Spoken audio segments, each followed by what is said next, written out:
curta, mas por isso mesmo ela é super potente. Então a gente tem alguns fios que mantêm essa relação existente, que possam surgir coisas que melhorem tanto a defensoria, a ouvidoria, mas no fim das contas que as pessoas que não têm recurso nenhum, que estão, enfim, são as pessoas que estão estando mal, terem acesso à justiça.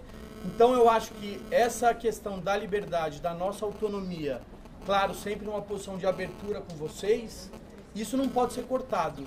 Se a partir do momento que a gente cortar a opção de representar, nós somos em 26, acho, contando todo mundo, com os conselheiros, os suplentes e afins, mais o CONDEP, mais todo mundo. Então eu não estou aqui como o Henrique. Hoje, claro que eu não represento tudo isso, mas quase 40 milhões de pessoas têm algum tipo de deficiência num país. Óbvio que eu sozinho não represento isso.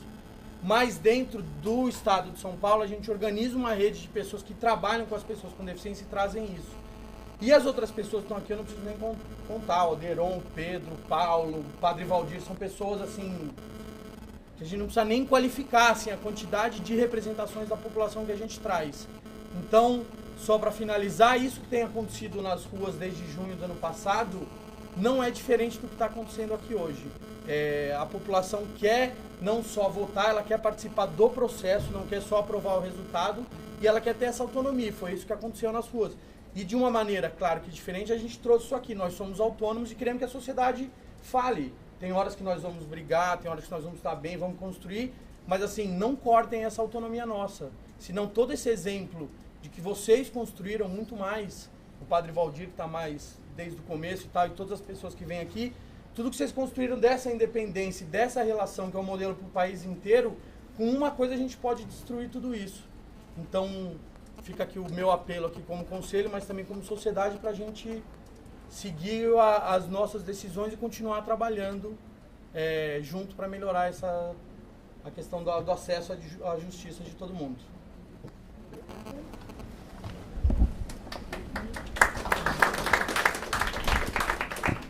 Peter Gabriel. Bom, deixa eu só checar aqui, porque eu acho que esses dois colegas que aqui estão vieram falar de outro assunto, por isso mesmo nós invertemos para terminar com os membros da sociedade civil que aqui estão. Aprovado no concurso, é isso? A colega está aí? Então, eu vou inverter, então. Tem a colega Débora, tá aí? Ok, então vou fazer a mesma coisa. A Érica também. E tem aqui do movimento de população de rua, o Anderson. Então vou chamar o Anderson. E aí depois a gente encerra, os conselheiros vão ter oportunidade de falar. E aí a gente vai ouvir os colegas que aqui estão e a presidente da associação. Bom dia, doutora Daniele. Bom dia, Luciana, nossa ouvidora, e a todos e a todas. Primeiro eu queria fazer um desabafo, doutora Daniele, que a Defensoria não se torne um Ministério Público. O Ministério Público é muito distante dos movimentos da sociedade. Eu fui entrar hoje aqui e se eu não tivesse documento eu não entrava na Defensoria.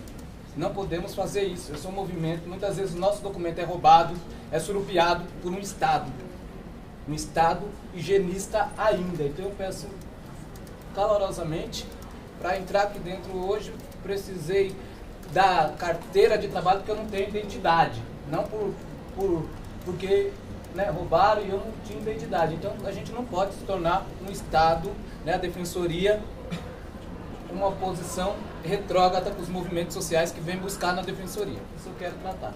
Segundo, eu quero aqui também dizer do meu apreço à ouvidora Luciana Zafalon.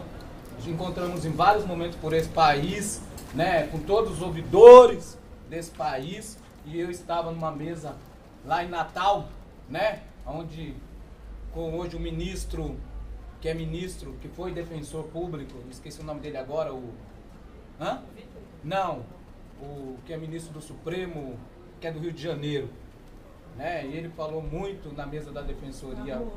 Isso, doutor Barroso, a gente estava junto, como eu estava também com o doutor Macabu, em um outro evento da Defensoria, em outro estado. Você vê como eu estou junto com a Defensoria. Em todo Borogodó e Bereguedê a gente viaja com a Defensoria. E eu acho que fazer essa defesa com a sociedade civil. A ouvidoria não é para barrar a Defensoria, e sim para conquistar mais coisa desse Estado que manda prender e um outro Estado que manda soltar, que é a Defensoria, que está do lado do povo. E a ouvidoria é para fortalecer a Defensoria.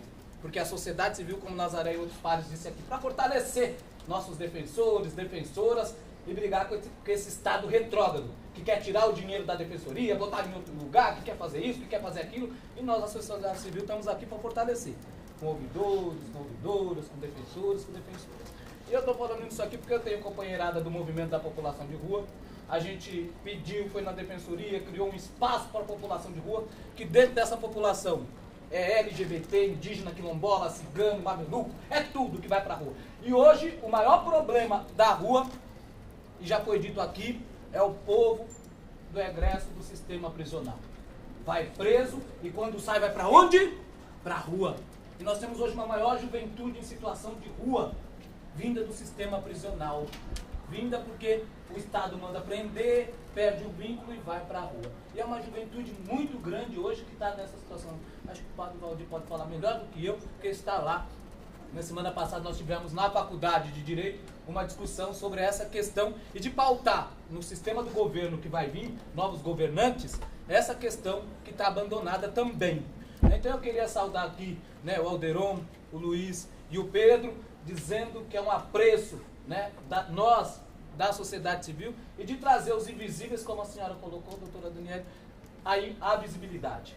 Então eu quero, antes de mais nada, pedir licença e entregar uma bandeira. Eu sei que não está todos os movimentos sociais aqui, porque nós estamos com um problema nesse estado de despejos, de moradia. Então eu quero entregar uma bandeira em nome de todos os movimentos, a doutora Luciana Zafalon, nossa companheira, e dizer que essa bandeira representa todos os movimentos sociais e dizer do nosso apreço.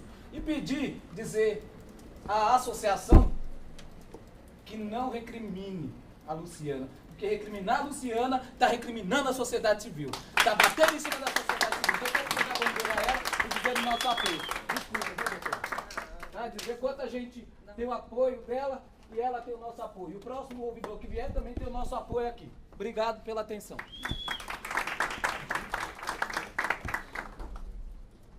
Bom, eu vou encerrar no sentido de dar um fecho para isso que está acontecendo, para depois a gente passar aí para ouvir os colegas que aqui também estão. Vou dar a palavra aos conselheiros, nós precisamos discutir o que foi aqui falado, mas não sem antes fazer algumas considerações muito rápidas, e dou a palavra aos meus colegas. A Defensoria é uma instituição, como todos aqui sabem, que foi forjada no seio da sociedade civil.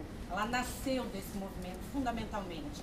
Ela talvez não existisse aqui no Estado se esse movimento, que englobou mais de 300 entidades, não tivesse existido. Então, ela nasce dessa força do movimento popular. E esse é um valor que está muito arraigado nos defensores. Eu digo por mim, eu não vou falar por todos, é o nosso sentimento aqui, eu acredito que aqueles que aqui estão compartilhem desse posicionamento. Mas este valor desta relação e parceria, Padre, o senhor sabe disso, com a sociedade civil, ele é muito entranhado e arraigado para muitos de nós. Nós fazemos essa defesa de norte a sul nas reuniões que nós vamos.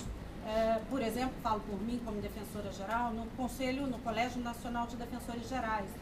Talvez seja a única defensoria pública que tem esse modelo puro de independência da ouvidoria, seja a Defensoria de São Paulo. E nós estamos sempre reafirmando a importância dessa parceria e como ela é exitosa com todos os percalços que existem e que são naturais, porque se não existissem, não nos impulsionavam. Então é natural que esses percalços e essas diferenças existam. Elas são frutíferas, elas são boas para a parceria porque elas impulsionam os dois lados e levam à reflexão. Então, este valor tem sido defendido de norte a sul. A Luciana sabe disso, nos discursos que eu falo, nas falas que eu faço no CONDEG. Estou falando enquanto defensora geral, os colegas vão ter a oportunidade de falar também. Esse valor está muito, muito arraigado e muito firme. Eu queria lembrar um um episódio, uma discussão que nós tivemos aqui, quando veio a Lei 132 e que trouxe uma série de prerrogativas para defensores, benefícios e fortalecimento da instituição em prol da defesa do mais fraco, daqueles que mais precisam, das pessoas oprimidas, ela trouxe uma série de avanços, mas ela trouxe alguns retrocessos, e um deles foi a questão da ouvidoria. Estabeleceu-se que a ouvidoria seria um órgão auxiliar da Defensoria Pública. A Defensoria de São Paulo foi a única que, em discordância da lei nacional e da regra geral, manteve a ouvidoria como órgão da administração superior. Enviou um projeto que está hoje tramitando na Assembleia, mantendo a ouvidoria como órgão da administração superior, em contrariedade a esse dispositivo da Lei Orgânica Nacional, sustentando que não, que essa é uma peculiaridade nossa, que essa é uma vitória nossa da Defensoria de São Paulo, que confere autonomia e independência à ouvidoria, e que nós lutaríamos por isso, que nós defenderíamos juridicamente essa posição. Isso aconteceu há 2 anos atrás, nós fizemos esse debate aqui. E não tivemos qualquer problema em manter essa posição. Então, isso para nós é um valor e ele não vai mudar. Outra coisa, e aí eu devo dizer, são as divergências naturais que temos em relação a pontos. E eu vou chegar na questão da oitiva dos candidatos, que não é, em hipótese nenhuma, como foi colocado, e eu lamento que tenha sido levado dessa forma, uma sabatina que visa retirar a independência de escolha do CONDEG. De jeito nenhum. Muito pelo contrário, o que se pretende aqui é democraticamente ouvir essas pessoas que colocaram os seus nomes à disposição da Defensoria e que num processo democrático que houve no CONDEP, o qual nós respeitamos e sabemos que foi um processo democrático, puderam se expor, colocar as suas ideias e que nós queremos conhecer. É claro que nós tínhamos a possibilidade de ir lá, mas talvez nem todos os conselheiros tivessem tido essa disponibilidade de tempo.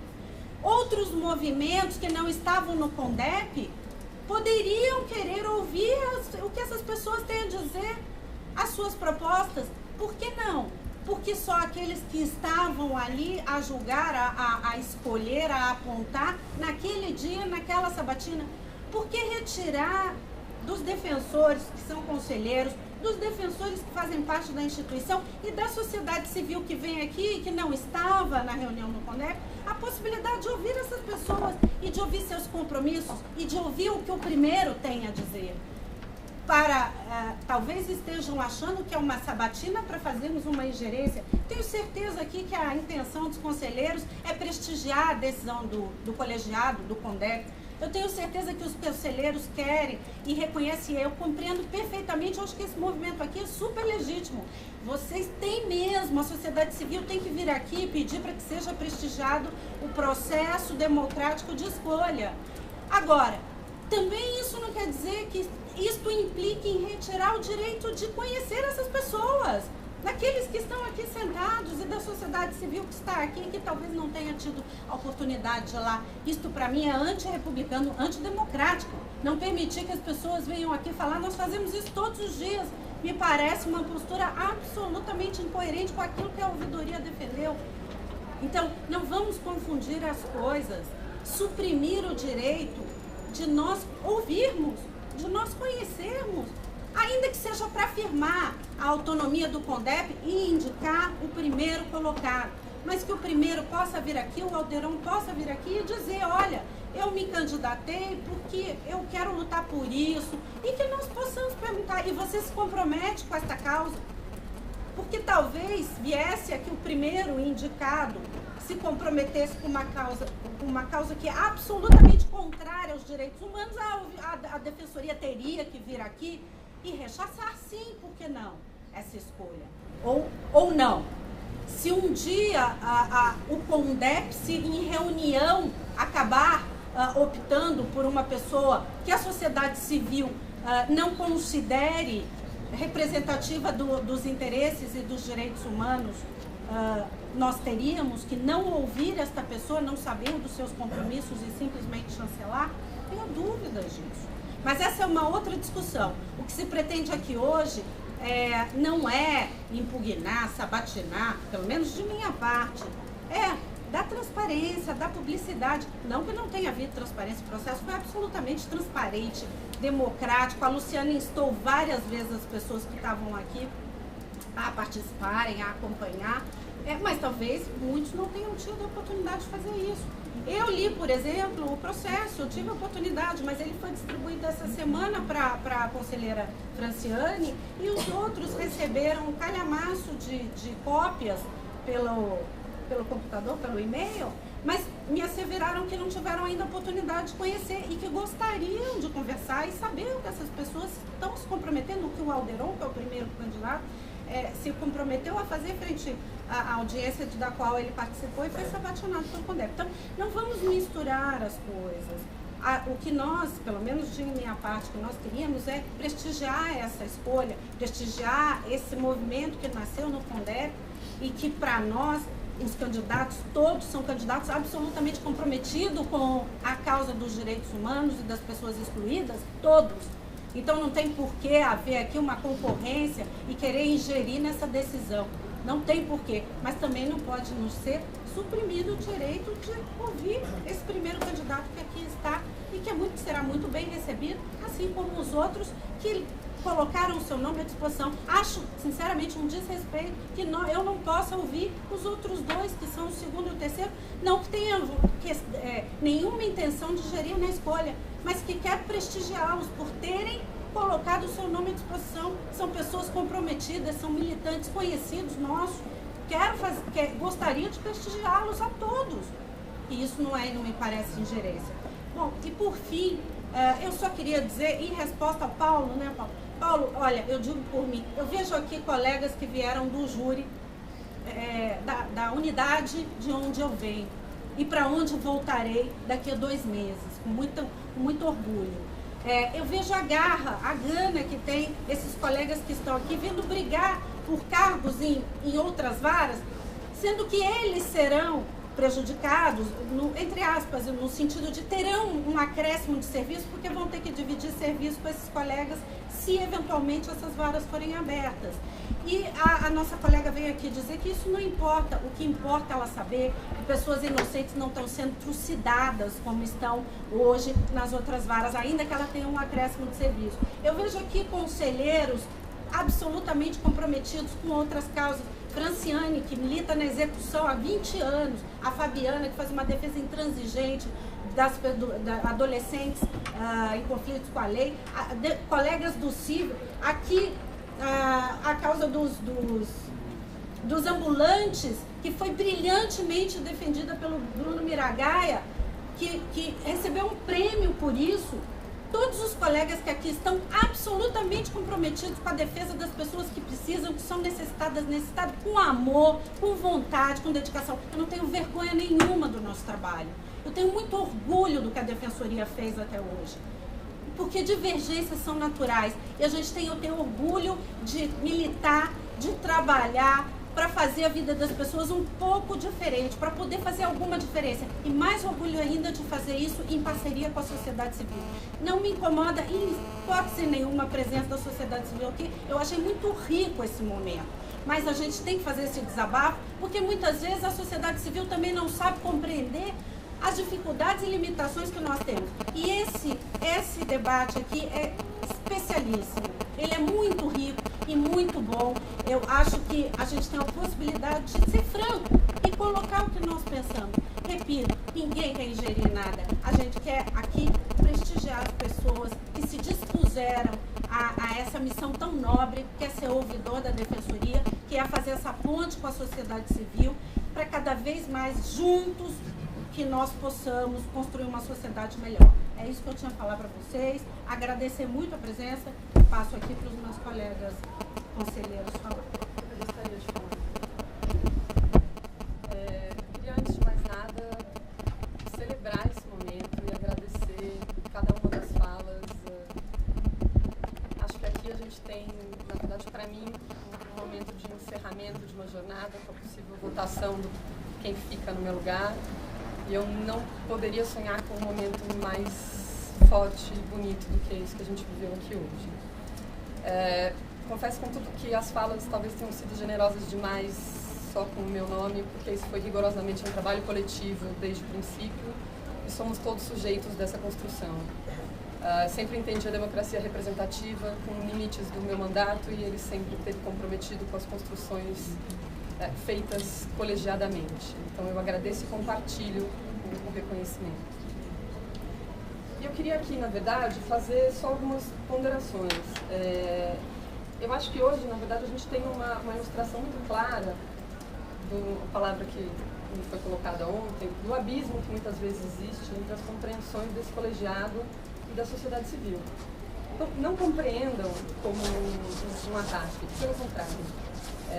É um compartilhamento do abismo existente. Muitas vezes eu busco mediar esse abismo e se personaliza a questão como se fosse uma representação da minha vontade. Na segunda-feira nós tivemos uma reunião do Conselho Consultivo, onde eu compartilhei a proposta que havia sido colocada nesse colegiado de sabatinar os candidatos e a potência com que isso foi rechaçado talvez seja inimaginável para vocês. Então, o que, na verdade, esse momento nos traz é a possibilidade, assim como talvez a Defensora-Geral colocou que talvez a sociedade civil não compreenda, eu digo para vocês, é certo que não se compreende a força com que essas palavras estão sendo ditas. Foi com muita ênfase e se sentindo muito ofendido que o Conselho recebeu. Eu tentei mediar, trouxe, tanto que nem coloquei o nome no Conselho, as ponderações, e de novo veio uma personalização como se eu não estivesse querendo promover o debate. Eu estou de saída. Isso aqui não mais me diz respeito às escolhas de caminho. Agora, poder ter essa fala da forma como ela veio, só me deixa feliz do empoderamento que a sociedade civil teve para poder dizer por suas próprias palavras como tudo é recebido. E trazer hipóteses de que um dia talvez o CONDEP venha indicar alguém que não tenha condições de ocupar esse cargo, é uma hipótese que não condiz com a realidade que a gente tem hoje. O nosso trabalho foi feito, nós temos 3 excelentes candidatos na lista deles. Excelentes candidatos. Então, acho que não faz Valdir vem dizer aqui que o abismo está no momento em que a gente tem 3 eleições correndo. A gente tem eleição para o Defensor-Geral, a gente tem eleição para o Conselho Consultivo e para o Conselho Superior, e a gente tem eleição para a Ouvidoria. A nós é muito duro ver que o empenho do Conselho, da instituição, é em sabatinar a sociedade civil e não em promover um debate entre os demais para que a sociedade civil possa sabatiná-los. Com certeza. Então, a distância entre uma coisa e outra nos é... Nós queremos muito esse debate. Daniela, a gente trouxe teve uma chapa que trouxe essa proposta aqui, isso foi adiado para outro caminho e a gente não vê concretização. Nós colocamos até a Defensoria à disposição. Posso terminar? Assim como nós nos colocamos à disposição no nosso formato, houve uma audiência e ela não foi só para quem estava lá, essa audiência está disponível para quem quiser assistir, as pessoas que estavam aqui estiveram lá. E você dizer, aqui as outras pessoas da sociedade civil poderiam ver, isso não foi divulgado, isso não foi previamente combinado. A gente teve o cuidado de fazer um processo todo transparente, bonito e empoderado. Isso foi discutido ainda no ciclo de conferências. Mas a pauta do Diário Oficial para a sociedade civil não quer dizer nada. Ok, podemos potencializar isso. Enfim, estou dizendo, existe um abismo que é a hora de ser percebido. Esse abismo muitas vezes tem sido personalizado em mim e ele não me diz mais respeito. E é muito importante que se perceba isso, em todos os aspectos. Então eu faço minha todas as palavras, celebro o processo bonito que a gente teve e, de novo, o contraste que chama atenção. Assim como nesses 3 processos eleitorais, só ter esse questionamento me chama muita atenção. Assim como a gente ter, ao mesmo momento que a gente tem a qualificação do processo no CONDEP, a gente ter a criação de uma figura que nunca existiu, de sabatina em lista tríplice. Isso é inédito. O que isso quer dizer? Que legado histórico se quer deixar?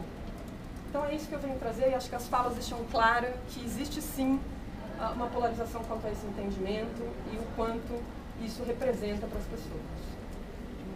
Eu vou passar a palavra para os outros, mas eu quero deixar bem claro a minha posição em relação ao debate. Nós aqui, inclusive, disponibilizamos os vídeos para que isso aconteça e estamos efusivamente esperando por eles essa é a posição da Defensoria Geral.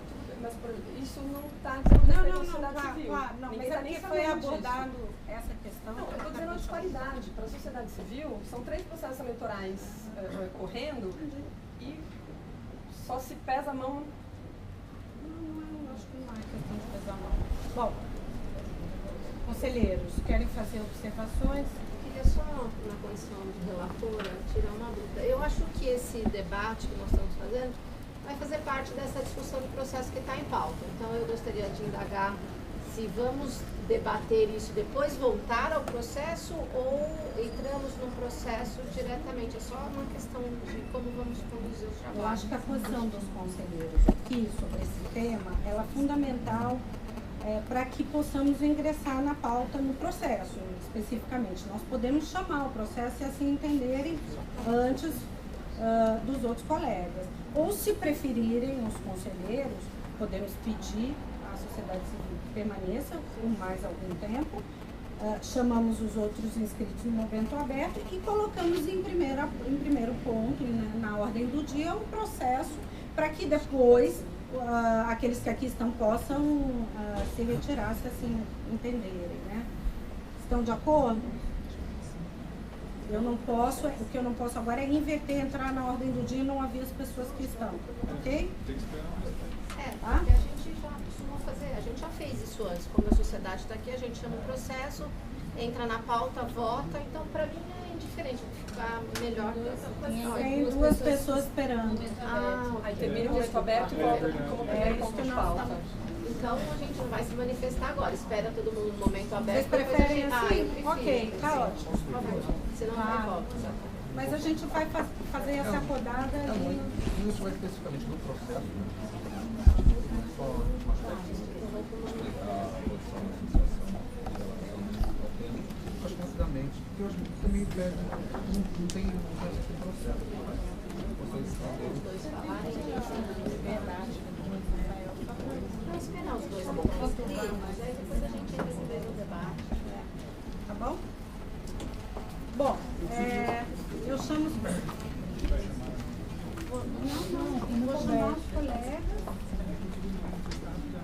sobre isso. Então, a gente decidiu isso agora, que a gente vai terminar e aí chamamos o processo. Ok? Então, Peter Gabriel, né? Aprovado no 6º concurso. Está aí ainda? Bom dia a todos, senhores conselheiros. Aprovado até agora, né? Então, ainda não oficial, a caminho dele.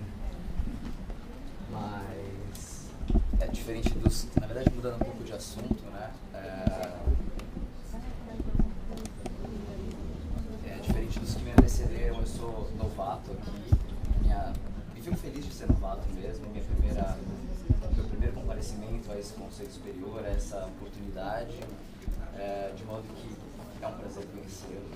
E venho também me apresentar e apresentar os meus colegas, nós que fomos então recém-aprovados nesse 6º concurso. Dizer que estamos muito otimistas, muito felizes, com muita energia, muita vontade mesmo de poder contribuir com o desempenho das atribuições institucionais, na luta pelos objetivos da Defensoria Pública, que é até redundante falar, mas que é tão cara à sociedade civil. E aproveitar essa oportunidade, então, sabendo que eu toco aqui num ponto sensível, que não, até porque não existe nenhuma proposta consolidada, onde eu sei, mas buscando saber, então, quais são as perspectivas, ainda que de uma forma mais abstrata, mas em relação às nomeações, às distribuições de cargo, como se encontra então o estado da arte nesse aspecto. Era basicamente isso. Obrigado pelo público. Tá. Faço votos que você seja um dos aprovados. A gente deve homologar, o Conselho deve homologar essa lista hoje ainda. A Fundação Carlos Chagas mandará para nós ainda hoje. Pegando aqui o nosso calendário. A nossa perspectiva é que a posse de vocês seja no dia 9 de maio. Todos os preparativos para a posse já estão acontecendo. Então, eu até peço que vocês já divulguem.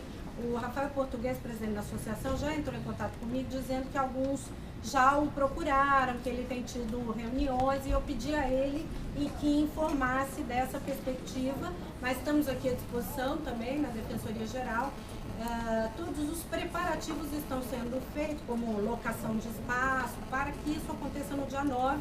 Então, era bom que vocês já divulgassem aos colegas para que já deixassem os documentos prontos e tal, porque isso já está mais ou menos definido. E a nossa perspectiva de nomeação do maior número possível, talvez seja possível até passar o número de 90 cargos que nós pensamos. Claro que precisamos deixar ainda uma margenzinha que a gente sempre deixa, porque muitos colegas saem e vão para fazer outros concursos em outros lugares, e a gente não pode ficar com aquela defensoria aberta. Isso vai acontecer, é normal.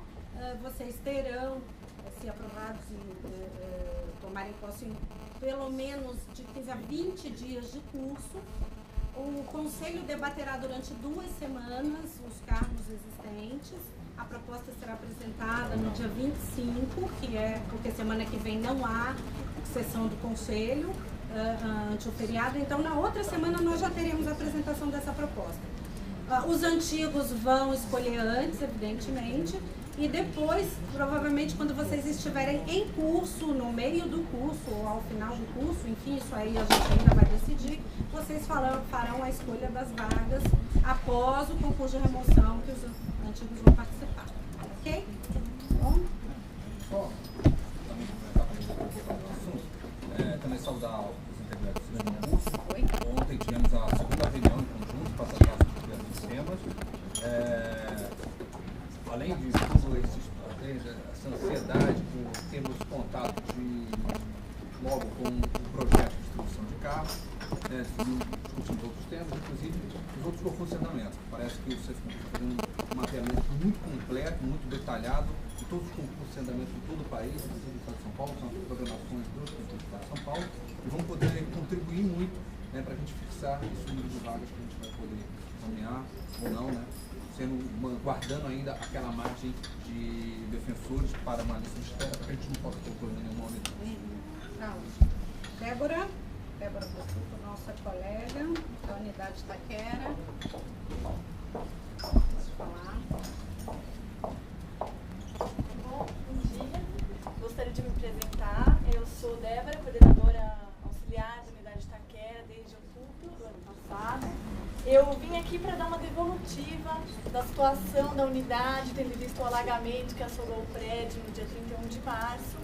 Eu vi o relato do Diogo, que compareceu aqui na semana passada, e eu vim pessoalmente, inclusive, agradecer os elogios e retribuir os elogios para a CGA, para a segunda subdefensoria, para a CTI e para a PADEP. Todos os órgãos nos procuraram e mostraram muita dedicação e muito empenho e muita preocupação também com as condições do prédio, com as condições de trabalho no local.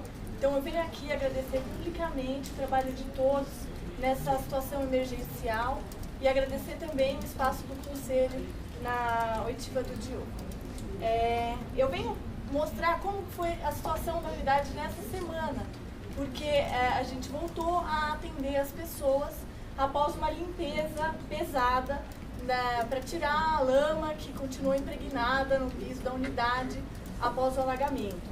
Então, a primeira coisa foi um técnico da CTI lá, já verificou os computadores com avaria, ele notou alguns problemas pontuais, que a gente vai entrar em contato direto com a CTI, mas algumas consequências continuam na unidade. Uma dessas consequências, e que é muito notável, é o mau cheiro, mesmo após a limpeza. A limpeza ela foi feita, mas tendo em vista a existência de divisórias e ralos entupidos com a lama, o mau cheiro é muito forte dentro da unidade. Quem está lá trabalhando já acostuma com a sensação, mas quem visita e quem vai verificar a situação da unidade fica surpreendido, sim, Por isso, então, iremos usar a nossa verba de adiantamento para que seja feita o desentupimento do ralo, dos encanamentos.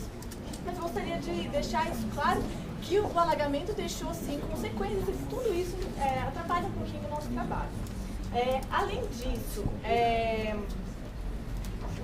o novo prédio, a gente busca muito, tendo em vista a situação, um novo prédio para a unidade de Itaquera, porque a gente notou que o prédio atual é muito precário mesmo, ele não tem saídas de emergência. Se infelizmente ocorresse um incêndio, um alagamento de maiores proporções, não teria por onde a população e os servidores escaparem numa eventual emergência. Então, é sim interesse dos defensores da unidade, com a colaboração da administração, procurar um novo prédio para que o atendimento da população seja feito de uma forma segura. Serão oficiados o CGA e os órgãos da administração superior acerca de atividades que nós reportamos que não foram suficientes por parte da brigada de incêndio, dos bombeiros civis e da equipe de limpeza para fins de rever os termos contratuais. Além disso, nós temos um problema muito sério com os arquivos que mofaram, que foram assolados pela água e mofaram, e agora estão começando a ficar com mau cheiro. Tiramos foto da situação e mandamos um e-mail para a corregedoria pedindo o descarte imediato desses arquivos, sendo que não é possível que um funcionário nosso, sem preparação, sem luva, consiga catalogar o que foi danificado. Então, esses arquivos eles estão dentro de sacos de lixo, dentro de um cantinho da unidade, porque a gente não sabe se pode jogar fora ou não. E eu já mandei um e-mail, mas eu não tive resposta, e a situação continua, e a gente tem receio de que isso cause uma situação de insalubridade dentro do prédio. No mais, o atendimento retornou quarta-feira.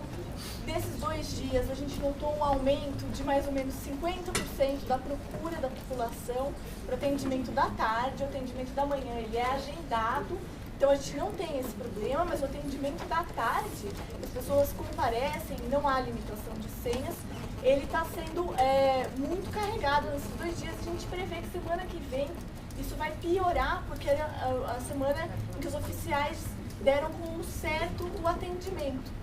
Então, com certeza, semana que vem vai bastante gente lá. E a gente já conversou com a segunda sub de verificar situações emergenciais que a gente possa adotar, por exemplo, a limitação de senhas. É um caso muito excepcional, mas a gente entende que não é legal isso. Então, tem que ver outras alternativas para que a gente possa dar um atendimento para as pessoas que já ficaram uma semana sem atendimento.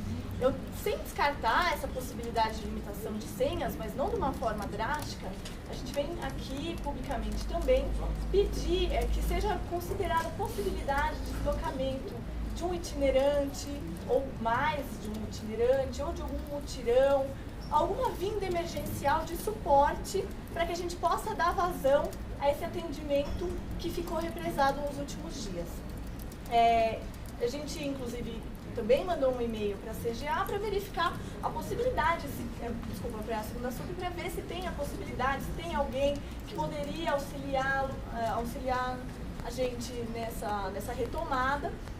Mas, de qualquer forma, fica aqui o pedido também.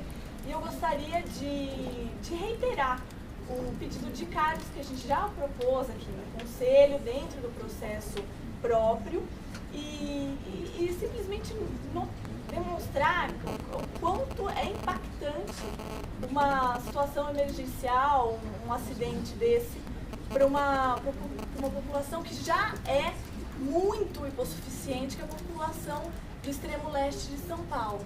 Então, a gente nota que, poxa vida, né? Onde que acontece uma desgraça dessa? É lá. Então, a gente sente que a gente precisa dar um atendimento digno para as pessoas. Infelizmente, a gente nota que o prédio não tem condições. A gente não pode parar de atender as pessoas porque está com mau cheiro, mas a gente tem que tentar resolver isso da melhor forma possível. Da minha parte e da parte dos defensores, nós vamos procurar os órgãos da administração para que possamos dar o melhor atendimento possível, conseguir fazer os nossos processos de uma forma qualitativa também, não simplesmente para liberar o expediente que ficou represado. Mas ao mesmo tempo a gente precisa também do apoio de todos vocês, e eu vim aqui agradecer já por tudo que nos foi feito, sempre estando cientes, vocês também estão cientes da nossa situação, e agradecer em nome de todos lá da Unidade Itaquera e da população também. Obrigada. Obrigada. Outra questão colocada pela colega Débora, a corregedoria se sensibiliza com a situação de Itaquera. Realmente houve aquela consulta quanto ao descarte de documentos, mas a Defensoria hoje conta com um profissional responsável pela avaliação, não é, dessa documentação em termos gerais. Então, a gente está verificando a possibilidade desse profissional fazer uma análise técnica, não é, desses documentos, para que a gente possa se posicionar, tá bom?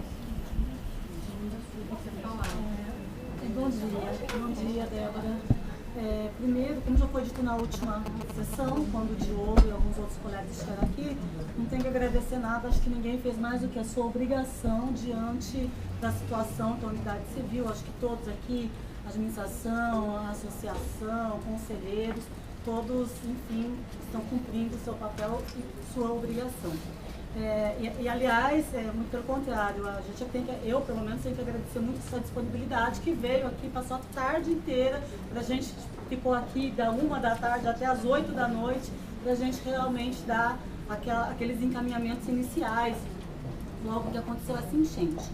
Débora, olha, com relação a esse mau cheiro, eu mesmo hoje ainda para concejar, vamos realmente reiterar essa necessidade de nova limpeza, você falou, né, que fica em razão das divisórias, vamos fazer uma vistoria melhor, melhorar, enfim, a situação e verificar realmente a origem. Você já tinha comentado também, né, a situação desse cheiro, e eu vou reiterar a necessidade da gente buscar aí as medidas cabíveis.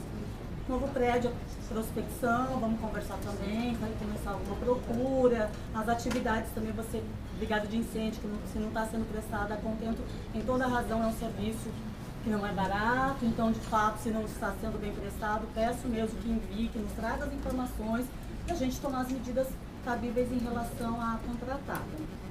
Dos arquivos, o Dr. Luiz já falou. Quanto às medidas referentes ao atendimento, na sexta-feira, depois da sessão, os colegas me aguardaram e também nós conversamos sobre isso, até porque tivemos que prorrogar, né? Nós tínhamos uma perspectiva de que a unidade seria aberta na segunda e realmente não deu, e nós voltamos agora na quarta-feira, que se passou. E naquela ocasião, e é isso que você colocou, com relação ao atendimento do retorno, e já vislumbrando que deveria acontecer esse problema, eu pedi aos colegas. E parece que quarta, quinta e sexta foi mais ou menos, mas vocês já estão antevendo que talvez semana que vem seja ainda maior do que já foi. Eu estou à disposição. Aconteceu, acho que a gente, é exatamente o que você falou, não gostamos, não queremos limitar atendimento, mas também a gente tem que observar a realidade e o que é possível fazer. Então, durante toda a semana, por favor, vão me monitorando e a gente vai conjuntamente adotando as medidas que forem necessárias. Conversamos de mutirão também. Naquele primeiro momento, me trouxeram uma experiência que não foi tão positiva, então disseram, olha, temos dúvidas se essa é a melhor alternativa, e volto a dizer, estou à disposição, se a gente achar que essa é uma solução, não vejo qualquer problema da gente também tentar encaminhar nesse sentido.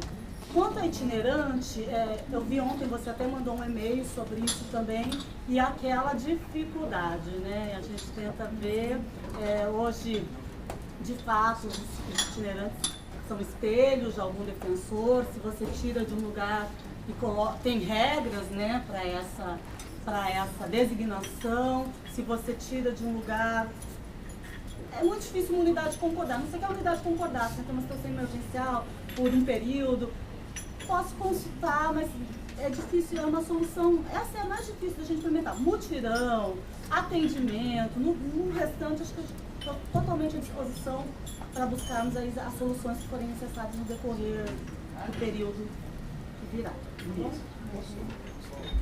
Com relação à designação dos itinerantes, nós temos um grupo que finalizou a proposta e é responsável pelo atendimento dos presos provisórios. Né? E o grupo parece que vai se extinguir. São 2 defensores destacados. Nós definimos que um seria afastado por um núcleo de situação carcerária e o outro, em tese, teria que retornar, se não fosse aproveitado em outro órgão. E os 2 defensores têm espelho. E aí, com a extinção desse grupo, teria um defensor itinerante, espelho desse outro que sobraria. Então, verificar a possibilidade de destacar esse itinerante para auxiliar Itaquera. Só posso me permitir, acho que a ideia pode ser, a gente pode refletir sobre a possibilidade de implementação disso. O problema é que também na ausência de espelho, a nossa normativa prevê para onde este itinerante deve ser designado, né? Então é uma exceção que não está prevista hoje. Não, então, mas o primeiro critério é o afastamento da administração. Olha só, deixa eu falar. A gente vai aí nos próximos dias, enfim, realmente a gente discutiu isso na semana passada. Iria para o núcleo, conforme constou já no processo, e de fato haveria um retorno, que ainda não aconteceu a extinção da CGP, ainda há tarefas para serem finalizadas, mas há uma possibilidade. Itaquera tem uma situação, tirando a situação do espelho, me permite essa designação, que é uma colega que vai entrar em licença maternidade. Então, quando eu coloco dessa forma, eu estou dizendo assim, para segunda, para essa semana, eu acho assim, que daqui 20 dias, um mês, a gente tem essa perspectiva. Não, sim, mas assim, que assim, o primeiro critério para designar o itinerante é o afastamento para a administração, certo? E aí depois tem o segundo e o terceiro critério, que são aqueles afastamentos. Isso que eu estou dizendo, eles têm a hipótese que permitiria a designação, uma colega não, tudo bem, mas esse itinerante que vai sobrar, ele não tem mais que cobrir nenhum espelho na administração. Porque não tem que cobrir mais nenhum órgão, que vai ser extinto. Então, mas vai ser extinto. Então, mas provavelmente deve ser extinto porque finalizou o trabalho, inclusive a proposta veio para mim. Está finalizando, e aí concordo integralmente com você. Acho que assim. Porque aí eu só tenho. O que eu quero dizer é o seguinte: existe essa previsão, e quando eu digo isso é de imediato. Mesmo porque a colega nem entrou ainda na licença também, né? Algo que vai acontecer também. Acho que isso vai acontecer meio que simultaneamente, talvez, e aí Itaquera é uma unidade, reconhecidamente, nós sabemos do trabalho dos colegas ali, e teria essa hipótese dentro do que a gente discutiu nas regras de designação de itinerante. Então, não estou descartando, estou dizendo assim, que para semana que vem, eu acho o seguinte, que a gente vai ter principalmente nesse início, nos 15, 20, não sei, no primeiro mês, que esse impacto vai vir de fato. O que, independentemente do impacto em razão do que aconteceu, a unidade tem muito trabalho e tem uma colega que vai entrar na licença. Mas é assim, é algo que é um pouquinho mais para frente. Não, mas só para entender, esses 2 defensores ainda estão afastados por grupo? Sim. Ou não? Sim. Mas mesmo com a proposta finalizada? Sim, eles têm até organizado projeto que está sendo feito aqui na capital, né? Então, por enquanto, até que isso seja discutido aqui, eles estão organizando a visitação que os defensores voluntários já estão fazendo aqui, praticamente cobrindo todos os CDPs. Então, nem sei se é por isso especificamente que a gente ainda não propôs a extinção. Acho que é só que é um processo de extinção para também não haver uma ruptura brusca no trabalho que eles estão fazendo. Mas a intenção, sim, é a extinção. É de extinguir o grupo. Acho que a gente tem 2 medidas, algumas para a semana que vem, que eu volto a dizer que a gente tem que sentar e verificar, e essa outra no futuro próximo que eu acho possível. Quando eu digo isso, é de fato assim, de imediato. Porque assim, se o espelho, o itinerante não tiver o espelho, aí a gente cai nas outras, na segunda e na terceira regra do itinerante, que são aqueles afastamentos não eventuais e os eventuais. Isso. E aí acho que a gente conseguiria dar prioridade para a unidade de Itaquera, até pela situação que se encontra. Posso só fazer um comentário em especial a Daniela e a Denise, que vieram de uma outra instituição, como de Itaquera, é lá da época da procuradoria, né? Vocês vão lembrar que eles estavam em cima de uma farmácia, a situação era extremamente precária. E me recordo que quando eu fui na escolha da vaga, quando eu consegui no concurso que eu fui na escolha, que eu fui visitar Itaquera, um colega procurador falou assim, ó, pode fechar a porta, vai embora, não vem para Itaquera. Não vem para Itaquera. E o problema hoje é muito similar, né? Você vê, no último concurso de remoção, todos saíram. Todos saíram. E eu tenho para mim que se a gente não excepcionar regras, né, como disse a Juliana, excepcionar regras, esses colegas vão sair da unidade e sabe quem vai resolver o problema? Ninguém. Porque toda vez que alguém identifica um problema, como eles identificaram, um grupo passado identificou, quando eles deixam, quando eles não se empoderam daquilo, ninguém resolve esse problema. Eu até gostaria de saber quem é que foi lá da Defensoria Geral e, em especial, da ouvidoria, porque a sociedade civil lá ainda é frágil, é desorganizada, a vulnerabilidade lá é muito grande, eles não conseguem nem chegar aqui para fazer grandes pleitos, porque às vezes é só sentir o cheiro, né? Calma aí, só um segundo. É só sentir o cheiro da água depois de uma enchente, né? É só vendo os problemas, é só pisando na lama que a gente de fato se sensibiliza com o problema que hoje nós temos lá, né? Eu acho que é possível sim solucionar o problema de Itaquera, nós temos que tentar adotar medidas, porque não adianta, por exemplo, a gente ter uma excelente estrutura aqui na Boa Vista 150, onde as câmeras estão, nós estamos, sendo que a pessoa vem aqui, pega uma senha e volta para a lama lá em Itaquera. Né? E aí chegar lá, é lá que está a fragilidade do pobre, né? Não aqui. Né? Então eu acho que a gente tem que adotar medidas, montar um grupo, fazer uma excepcionalidade da regra e ir lá todos, né? Administração, ouvidoria, corregedoria, eventualmente os conselheiros, e adotar uma medida firme. Não é possível ter um bolo de saco de documentos lá molhados, mofando, o cheiro lá está insuportável. Sei que a administração está adotando medidas, mas ainda está aquém do que os colegas estão precisando. Eu concordo, quer dizer o seguinte, que não é só pela situação que se passou, é que você falou, medidas definitivas para que realmente os colegas que forem escolherem trabalhar em Itaquera se apoderem daquilo e dê continuidade ao trabalho. De fato, quando todo mundo se remove de determinada unidade, isso chama a atenção e a gente tem que cuidar para que a gente possa mudar essa realidade. Por isso, volto a dizer, uma coisa é as questões de cunho emergencial, porque aconteceu tudo isso e a gente está à disposição. Acho que os colegas sabem disso e a gente está conversando muito sobre todas as medidas. E outra é, de fato, não, precisamos mudar essa realidade, mudar a realidade de Itaquera, procurar um prédio adequado, um local de atendimento que seja digno, que seja... E por isso que eu falo, na outra sessão também a gente falou para essa dificuldade, sempre tivemos dificuldade em encontrar um local para uma locação para a unidade de Itaquera. E o que eu quero dizer é isso, que, de novo, todo mundo, a gente precisa muito da ajuda dos coordenadores, você sabe disso, né? Quando a gente procura um novo imóvel, um imóvel mais adequado, mas que vamos todos nós, acho que conselho, administração, defensores que estão lá, sociedade civil, todo mundo buscar realmente mudar o quadro que hoje a gente visualiza lá no unidade. Só para te dizer que a segunda sub foi sim, né? A Itaquera, está se empenhando, está se, enfim, está a par dos problemas. Posso só fazer dois apontamentos?